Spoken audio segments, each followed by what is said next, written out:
پاتې مزل.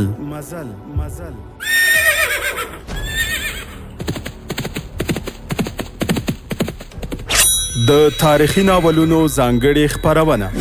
پاتې مزل د اوسني عصر د ننګونو او فرصتونو هنداره چې د اسلامي تمدن د عروج او انحطاط عوامل روښانه کوي.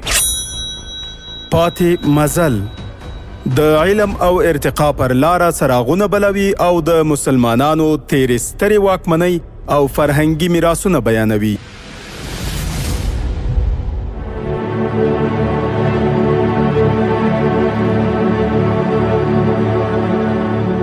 د امید رادیو ډیرو قدرمنو اوریدونکو هیله ده چې ټول به روغ جوړ او په ورځنیو چارو کې بریالي اوسئ. پیل کوو د پاتې مزل په نننۍ خپرونه. هیله ده چې د خپرونې تر پایه راسره پاتې شئ. الحمدلله رب العالمین والصلاة والسلام على سید المرسلین قائد المجاهدین سید الانصار والمهاجرین وعلى آله واصحابه اجمعین. اما بعد، قدرمنو ورونو او خویندو، د تیرې برخې په پای کې تاسې واورېدل چې موسی بن نصیر رحمه الله زر تر زره د ښار د نظم او ډسپلین لپاره مسلمان چارواکي وټاکل. هیڅ یهودی او عیسایی په حکومتي دندو ونه ګماره.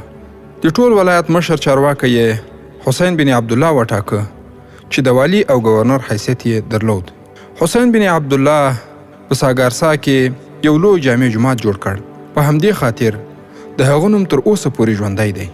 موسی بن نصیر چې کله په دې جګړو کې د بربري غربت، طارق بن زیاد کارنامې، وړتیا او اهلیت ولید، نو هغه د ټول پوځ او لښکر اعلی قمندان وټاکه او بیا مخ په وړاندې روان شول. د ساګارسا څخه وروسته یې د قتلونه او ویلنشاه دوه لوی او غټ ښارونه فتح کړل.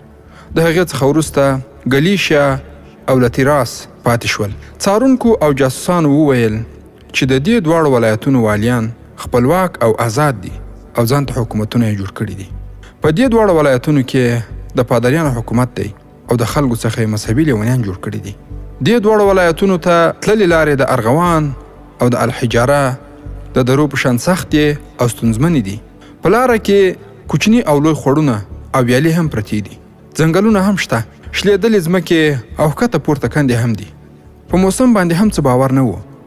کله کله به تیزې سیلۍ او طوفان د غازیانو مخه نیوله. کله به باد او باران د هغوی د حوصلې او زغم ماتولو هلې ځلې کولې. بې کنټروله او سیلابي خوړونو او ویالو به د غازیانو د پرمختګ د مخنیوي لپاره ډېر کوښښونه کول. خو د الله اکبر ویونکو غازیانو د آسماني برق او برېښنا په څیر هر څه څیرول او مخ په وړاندې روان وو. هغوی د غرونو او دښتو سینې څیرولې او پرمختګ یې روان ساته. هر ځای ته چې ولاړل هلته یې د شهیدانو او غازیانو په وینو ځمکه سره کړه او د اسلام ویاړلی بیرغ یې پورته کړ. د موسی بن نصیر رحمه الله او بربري غربت طارق بن زیاد رحمه الله دا پرمختګ دومره حیرانونکی و چې د اروپا متعصبو تاریخ لیکونکو هم ورته له حیرانتیا څخه ګوته په غاښ کړې او غازیان یې ستایلي دي. په ټوله نړۍ کې منل شوی تاریخ پوه ګیبن لیکلي چې مسلمانان په داسې مذهبي او دیني لیونتوب کې اخته وو چې هیڅ ډول طبیعي او فلکي آفتونو او ستونزو د هغوی مخه نه شوای نیولی او نه یې د هغوی پرمختګ ځنډمن کړای شو، ان تر دې چې د فرانسې پولو او خاورو ته هم ننوتل. غازیانو د اندلس دو نور ولایتونه ګلیشیا او لیتراس هم فتح کړل. د هغوی فتح هم د نورو ښارونو په شان وه. موسی بن نصیر رحمه الله بربري غربت طارق بن زیاد رحمه الله ته وویل: ګرانه زویه، آیا په اندلس کې کوم ښار، کومه کلا یا کومه پوځي اډه پاتې ده چې موږ نه یو فتح کړې؟ بربري غربت ورته وویل: نه ښاغلی امیر، په اندلس کې هیڅ ښار، هیڅ کلا او هیڅ ځای نه دی پاتې چې موږ پرې اسلامي بیرغ نه وي رپولی او پورته کړی. موسی بن نصیر وویل: ته به زما تایید وکړې که موږ فرانسې ته هم ورننوځو؟ بربري غربت وویل: اسلامي ملت هیڅ پوله او سرحد نه لري ښاغلی امیر. موږ باید د فرانسې هغه بل لوري ته هم ځانونه ورسوو. د اندلسي خلافت په کتاب کې د تاریخي کتابونو په حواله لیکلي چې موسی بن نصیر رحمه الله او بربري غربت طارق بن زیاد د فرانسې په پوله خپلو غازیانو ته د دمې او آرام لپاره وخت ورکړ. په دې وخت کې دواړو ویاړلو مارشالانو د ټولې اروپا د نیولو پلان جوړ کړ او بالاخره د خپلو ویاړلو غازیانو په ملګرتیا فرانسې ته ننوتل. د خلافت اندلس کتاب لیکلی دی چې غازیانو د فرانسې 2 سرحدي ښارونه بارسلونا او ناربون پرته له مقابلې او جګړې څخه ونیول. ناربون د تولتلې څخه 1050 میله لرې پروت و. دا دواړه ښارونه اوس هم شته. ځینو تاریخونو لیکلی دي چې فرانسوي پوځیانو سخته مقابله وکړه په داسې حال کې چې هغوی د اندلسي پوځیانو څخه ډیر تکړه او غوره وو. د دې ښارونو څخه وروسته د فرانسې لوړه غرنۍ پاترینه پرته وه چې غازیانو هغې ته د جبل البرتات نوم ورکړی و. په دې غرنۍ سلسله کې ځینې څوکې ډیرې لوړې وې. تاریخ پوه ګیبن لیکلی دی چې موسی بن نصیر رحمه الله د پاترینا د غره په یوه څوکه ودرېده او فرانسه یې تر خپلو قدمونو لاندې پرته ولیده. هغه هلته وویل چې زه به په خپل پوځ کې نور غازیان هم داخل کړم او اروپا به ونیسم. قسطنطینیه یا نننی استانبول بلاندې او د هغې له لارې به د هیواد مرکز دمشق ته ځان ورسوم. ګیبن لیکي که چیرې دې مسلمان بربري ګربت طارق بن زیاد ته د پرمختګ وخت په لاس ورغلی وای نو اوس به د اروپا په ښوونځیو کې د انجیل پر ځای قرآن لوستل کېده. هلته به د توحید او محمدي رسالت زده کړې کېدلې. اوس به په روم کې د پاپ پر ځای د اسلام حکمونه چلیدل. موسی بن نصیر د فرانسې 3-4 ښارونه ونیول او نور پرمختګ یې ونه کړ. تاریخونه لیکي چې موسی بن نصیر د فرانسې په لیوګو ښار کې اړولی و او طارق بن زیاد د هغو څخه لږ لرې د فرانسې په ښار اسټورګا کې و. یوه ورځ د دمشق څخه د امیر المؤمنین ولید بن عبدالملک ځانګړی استازی ابو نصیر موسی بن نصیر ته دا پیغام راوړ چې هغوی د نور وړاندې نه ځي او سمدستي دې دواړه دمشق ته راشي. د نور پرمختګ لپاره دې له دمشق څخه اجازه وغواړي. موسی بن نصیر استازي ته وویل آیا امیر المؤمنین په دې خبر دی که چیرې زه او طارق بن زیاد دواړه له دې ځای څخه ولاړ شو نو فتح شوی اندلس به بیرته زموږ له لاسه وځي؟ موسی بن نصیر وویل زه په دې نه پوهیږم چې امیر المؤمنین ولید بن عبدالملک په دې شیانو خبر دی او کنه، خو هغه حکم کړی چې هغوی دواړه د دمشق ته راشي. ورونو ولید بن عبدالملک مخکې هم موسی بن نصیر د احوال لیږلی و چې هغه د پرمختګ بند کړي او دمشق ته د راشي، خو هغه په فتوحاتو کې دومره بوخت و چې دې لوري ته هیڅ پام ونه شو او نه یې دا کار چندانې اړین باله، ځکه هغه له ولید بن عبدالملک سره ښې دوستانه اړیکې درلودې. خو دا ځلې ولید بن عبدالملک سخت او کلک حکم راولېږه. کله چې موسی بن نصیر د ابو نصر خبره واورېده نو سمدستي یې بربري ګربت طارق بن زیاد رحمه الله ته یو تیز استازی ولیږه چې سمدستي د هغه سره یو ځای شي. بربري ګربت طارق بن زیاد رحمه الله لکه چې راالوتی وي هلته راورسېد. موسی بن نصیر ورته وویل چې امیر المؤمنین سخت حکم را لېږلی دی چې سمدستي دمشق ته راشي. بربري ګربت طارق بن زیاد غوښتل څه ووایي، خو موسی بن نصیر ورته وویل چې له دې څخه بله هیڅ لاره نشته، موږ باید په هر صورت اوس ولاړ شو، بیا به راځو او خپل کارونه به سرته رسو. موسی بن نصیر او طارق بن زیاد دمشق ته د تللو او حرکت تیاری او چمتوالی پیل کړ. هغوی ټولې راټولې شوې ډالۍ او تحفې هم له ځانه سره برابرې کړې او بیا د طلویتلې په لور باندې وخوځېدل. موسی بن نصیر د اندلس لپاره خپل مشر زوی عبدالعزیز د لوړپوړي چارواکي په توګه وټاکه او بیا د مصر او افریقا مرکز قیروان ته روان شول. د موسی بن نصیر سره طارق بن زیاد او مغیث رومي هم ملګري شول او ټول بالاخره دمشق ته ورسېدل. هغوی په داسې حالت کې دمشق ته ورسېدل چې امیر المؤمنین ولید بن عبدالملک سخت او مرګونی ناروغ و. امیر المؤمنین ولید بن عبدالملک د دې ویاړلو اسلامي قومندانانو سره د دمشق په جامع جومات کې وکتل او هر یو ته له خپل ځانه 50,000 دیناره د انعام په ډول ورکړل او د هغوی بې کچې او بې حسابه ستاینه وکړه. د امیر المؤمنین ولید بن عبدالملک لمړنې څخه وروسته سلیمان بن عبدالملک بادشاه شو چې هغه د اسلامي نړۍ ویاړلي فاتحان له کاره ګوښه کړل او د اسلامي فتوحاتو مخه یې ونیوه. ورونو که په کتابونو کې وکتل شي او له هغو څخه تاریخي معلومات را وایستل شي، نو په هغو کې څه نور معلومات هم ذکر شوي دي چې هغه په دغه کتاب بربري ګربت کې نشته. په هغه وخت کې چې دغه لښکر د فرانسې جنوبي برخه فتح کړه، موسی بن نصیر رحمه الله د خپل لښکر سره د شمال غربي اندلس تر اخري برخو پورې ورسید، تر دې چې د ټول اندلس فتحه په 95 هجري کال کې مکمله شوه، بغیر له یوې منطقې څخه چې هغه د شمال غربي اندلس یوه لرې سیمه وه چې د صخره په نوم یادېده، او دغه سیمه د بوسکای په خلیج کې د اتلانتیک سمندر سره نږدې واقع وه. موسی بن نصیر رحمه الله صخره هم محاصره کړې وه او د هغې د فتح عزم یې درلود، خو په ناڅاپي ډول باندې د داسې پیښې سره مخ شو چې د هغې توقع یې هیڅ نه لرله. موسی بن نصیر رحمه الله ته په دې وخت کې هغه د امیر المؤمنین رحمه الله لیک را ورسېده چې په هغه کې له دوی دواړو څخه غوښتي وو چې د فتح پوره کول دې پرېږدي او دمشق ته دې راشي.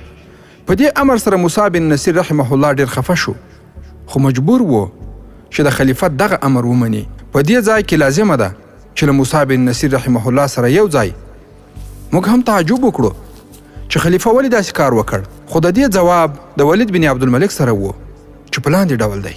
اول، ولید بن عبدالملک په دې اندېښنه کې وو چې مسلمانانو د خپل ملک څخه دومره لرې په اروپا کې په دومره تیزی سره پرمختګ کړی، هسې نه چې نصارا هغوی محاصره کړي، او لکه څنګه چې مسلمانانو په هره اندازه هلته پرمختګ کاوه او ځایونه یې نیول، نو قوت یې کمیده او له کومک څخه لرې کېدل.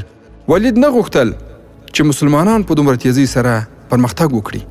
دوهم دا چې ممکن ولید بن عبدالملک رحمه الله د موسی بن نصیر رحمه الله او طارق بن زیاد رحمه الله د راګرځېدو څخه بغیر هم د فتوحاتو درول غوښتل، ولې د دوی په راګرځېدو او دمشق ته په راتګ یې ځکه تاکید کاوه چې ولید اورېدلی و چې موسی بن نصیر رحمه الله غواړي چې د اندلس تر فتح وروسته ټوله اروپا فتح کړي، تر څو د غرب له لارې قسطنطنیه فتح کړي. د امویانو لښکر څو ځلې کوښښ کړی و تر څو د غرب له لارې قسطنطنیه فتح کړي. د امویانو لښکر څو ځلې کوښښ کړی و چې قسطنطنیه له ختیځ لوري څخه فتح کړي، خو نه وتوانېدلي. نو ځکه موسی بن نصیر رحمه الله د ټولې اروپا د فتح کولو فکر کړی و تر څو د لویدیځ له لوري قسطنطنیه فتح کړي. خو ولید بن عبدالملک په دې ویره کې و که مسلمانان د اروپا منځ ته داخل شي او له کومک څخه لیرې شي، هسې نه هلاک شي، نو ځکه یې موسی بن نصیر رحمه الله او طارق بن زیاد رحمه الله ته د فتوحاتو د درولو او د دوی د بیرته راګرځېدلو امر وکړ. دلته باید د موسی بن نصیر رحمه الله عالی همت وستایو، خصوصا کله چې په دې باندې وپوهیږو چې کوم وخت هغه دا فکر درلود نو عمر یې 75 کاله و. په دې عمر کې هم د الله جل جلاله په لاره کې جهاد کاوه او اندلس یې له طارق بن زیاد رحمه الله سره یو ځای فتح کړ، او همدارنګه د اندلس د فتح څخه وروسته یې د اروپا د فتح فکر کاوه تر څو د لویدیځ له لارې قسطنطنیه فتح کړي. دغه د اوږده عمر شخص په 75 کلنۍ کې داسې فکر کاوه. د هغه دا رنګه فکر د اوسنۍ 75 کلنو لپاره یو مثال دی چې فکر کوي د کېناستلو عمر یې را رسېدلی دی او نور کارونه پای ته رسېدلي دي. ښکاره ده چې وظیفه او کار یې پای ته نه دی رسېدلی، او که نه نو راتلونکي نسل ته به څوک صحیح تعلیم ورکوي او هغوی به څوک د خپلو تجاربو څخه مستفید کوي او د هغوی کارونه به څوک اصلاح کوي. همدارنګه موسی بن نصیر رحمه الله شمالي افریقا په داسې حال کې فتح کړه چې عمر یې د 80 کلونو څخه اوښتی و چې دغه عمر په اوسني وخت کې د تقاعد عمر دی. خو کله چې د ولید فرمان ورته راورسید ډېر خفه شو، ځکه خفه شو چې له جهاد نه منع شو او کوم ارمان یې چې درلود هغه پوره نه شو، خو مجبور و چې د خلیفه حکم ومني. هماغه و چې طارق بن زیاد رحمه الله یې له ځانه سره کړ. د دمشق په لوري باندې دواړه راوګرځېدل لکه مخکې هم چې تاسو ته یادونه وسوه، او په داسې حال کې دمشق ته دوی راغلل چې ولید بن عبدالملک د مرګ په مرض اخته و او 3 ورځې وروسته د دوی له ورتګه څخه وفات شو، او پر ځای یې سلیمان بن عبدالملک خلیفه وټاکل شو چې دی هم په دې خبره کې له خپل ورور سره هم نظره و چې موسی بن نصیر دې په دمشق کې پاتې شي. د موسی بن نصیر د راتګ څخه 1 کال وروسته سلیمان بن عبدالملک په 90 هجري کال کې حج ته تلونکی و. نو موسی بن نصیر رحمه الله لکه څنګه چې د 10 کالو څخه هم زیاته موده په افریقا او اندلس کې تیره کړې وه او په دې ټوله موده کې یو وار هم بیرته نه و راغلی، نو ځکه د سلیمان بن عبدالملک سره یو ځای د حج اراده وکړه. په لاره کې موسی بن نصیر رحمه الله دعا وکړه چې ای الله جل جلاله که زندگی را کوې نو ما بیرته د جهاد خاورې ته ولېږه تر څو هلته شهید شم، او که د جهاد څخه بغیر په بل ځای کې مرګ را کوې نو بیا د رسول الله صلی الله علیه وسلم په مبارک ښار مدینه منوره کې راڅخه روح واخله. له دې څخه وروسته حج ته ولاړ او کله چې له حج څخه بیرته راوګرځېد نو په مدینه منوره کې وفات شو او د صحابه کرامو سره یو ځای دفن کړای شو. دا د اسلامي امت هغه ستر نومیالی فاتح و چې تاسې په تفصیل سره تاریخ واورېده. دا و د صالحانو او د الله جل جلاله سره د محبت کوونکو ارمان چې خپله زیاته زندگی په جهاد او د الله جل جلاله په لاره کې تیره کړې وه. زړونه یې د الله جل جلاله د محبت سره تړلي وو او د الله جل جلاله څخه د خپلې ښې خاتمې دعا وکړه چې قبوله شوه. مدینه منوره کې دی وفات شو او همالته دفن هم شو. خو د ده د لارې ملګری طارق بن زیاد رحمه الله چې د اندلس څخه یو ځای د ده سره راغلی و، د هغه په باره کې هیڅوک معلومات نه لري. یعنی کله چې هغه دمشق ته راغی بیا د هغه په باره کې هیڅ معلومات نشته چې آیا هغه بیرته اندلس ته ولاړ او که په دمشق کې یې باقي ژوند تیر کړ. خو ځینې روایات شته چې ډیر صحیح نه دي او وایي چې په 102 هجري چې مطابق د 221 میلادي کیږي، یعنی د اندلس څخه تر راتګ 15 یا 6 کاله وروسته وفات شو. خو معلومه نه ده چې په دمشق کې وفات شو او که په کوم بل ځای کې. ورونو، د دې لړۍ په پای کې دا یوه اړینه تبصره او معلومات دي چې دې ته باید په هر وخت کې د مسلمانو حاکمانو فکر او نظر وي. هغه دا چې کله چې مسلمانان د اندلس د فتح څخه وروسته د فرانسې غرب ته ورسېدل نو موسی بن نصیر رحمه الله او طارق بن زیاد رحمه الله د خلیفه په امر بیرته راوګرځېدل. خو یوه ډیره کوچنۍ منطقه د اندلس په شمال لویدیځ کې د مسلمانانو د فتح څخه پاتې وه او مسلمانان خطر ته متوجه نشول چې یوه ورځ به داسې راشي چې د نصاراو د مملکت سرچینه به له همدغه ځایه پیل شي، یعنی کوچنیو ځایونو ته باید په لوی نظر باندې وکتل شي او مسلمانان به په اندلس کې له سقوط سره مخ کړي. دغه منطقه د صخره په نوم باندې یادېدله چې مسلمانانو هغه نه فتح کړې او په هغې کې د نصاراو یوه لویه ډله اوسېده. زیاتره مؤرخین په دې فکر دي که موسی بن نصیر رحمه الله او طارق بن زیاد رحمه الله په هغه ځای کې پاتې وای نو دغه سیمه یې همداسې نه پرېښوده. کولی شو ووایو چې یو ډېر وړوکی او ساده امر د وخت په تیریدو سره ډېر لوی مصیبتونه منځته راوړي. نو مسلمانانو ته لازمه ده چې خپل ټول کارونه په قوي عزم سره ترسره کړي. ورونو، دمشق ته د موسی بن نصیر رحمه الله او طارق بن زیاد رحمه الله تر تللو وروسته د اندلس د تاریخ هغه مهمه دوره چې په هغې کې اسلامي حکومت په اندلس کې قائم شوی و او په تاریخ کې د فتح د دورې په نوم باندې دا دوره یاده شوې ده پای ته ورسېده. د اندلس تاریخ د ملک د نظام له حیثه په څو دورو باندې ویشل شوی دی چې یوه دوره یې دغه د فتح دوره وه. په 92 هجري کال چې مطابق د 211 میلادي کال کیږي دا دوره پیل شوه او په 95 هجري کال چې مطابق د 214 میلادي کال کیږي دا دوره ختم شوه. یعنی د فتح دوره تقریبا 3.5 کاله وه او دا له یوې عسکري معجزې څخه کمه نه ده چې مسلمانانو د ټولو جغرافیایي ستونزو سره سره دغه خاوره په 3.5 کلونو کې فتح کړه. دارنګې عسکري معجزه د اسلامي تاریخ څخه پرته په بل کوم تاریخ کې نه لیدل کیږي. د دغه دورې څخه وروسته نوې دوره شروع کیږي چې د والیانو د دورې په نوم باندې شهرت لري.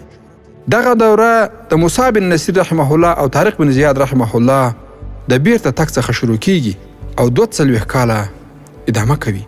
یعنی د 96 هجري کال څخه شروع او تر 138 هجري کال پورې دوام کوي. ورونو، د والیانو معنا دا ده چې یو والی به د اندلس امور په خپل لاس کې واخیستل او هغه به بیا د مسلمانانو د خلیفه متابعت کاوه چې په دې زمانه کې د مسلمانانو اولنی خلیفه سلیمان بن عبدالملک و له هغه وروسته عمر بن عبدالعزیز رحمه الله خلیفه شو، بیا یزید بن عبدالملک، بیا هشام بن عبدالملک او په همدې ډول د امویانو د دورې تر اخره پورې دغه دورې ادامه پیدا کړه. قدرمنو ورونو او خویندو، دا وه د موږ او تاسې دا لړۍ چې د طارق بن زیاد رحمه الله تاریخ ورکې رانغښتی و. هیله ده چې د دې لړۍ له مثبتو پیښو څخه الهام واخیستل شي، منفیات تکرار نشي او د خپلو اتلانو په پلونو باندې راتلونکو مزلونو ته ټول تیار اوسو. خپل اولادونه په هغه فکر او عقیده باندې وروزو چې د مسلمانانو تللی برم بیا را ژوندی او را تازه کړي. ورونو، دا چې په اندلس کې به وروسته څه پیښیږي دا به پر روانو خپرونو او لړیو کې واورو ان شاء الله تعالی. دا به د دې لړۍ د پای خپرونه پر روانو خپرونو کې به ان شاء الله تعالی نوې لړۍ پیلوو. هیله ده موږ هم په خپلو دعاوو کې هیر نه کړئ. السلام علیکم ورحمت الله وبرکاته. د امید راډیو ډیرو درنو او متدینو اوریدونکو، دا وه د پاتې مزل نننۍ خپرونه چې تاسو ته ما ډاکټر سیف الله خالد وړاندې کړه. هیله ده موږ هم په خپلو نیکو دعاګانو کې یاد ساتئ. تر راروانې جذابې تاریخي خپرونې مو په لوی او مهربانه الله جل جلاله سپارم. السلام علیکم ورحمت الله وبرکاته.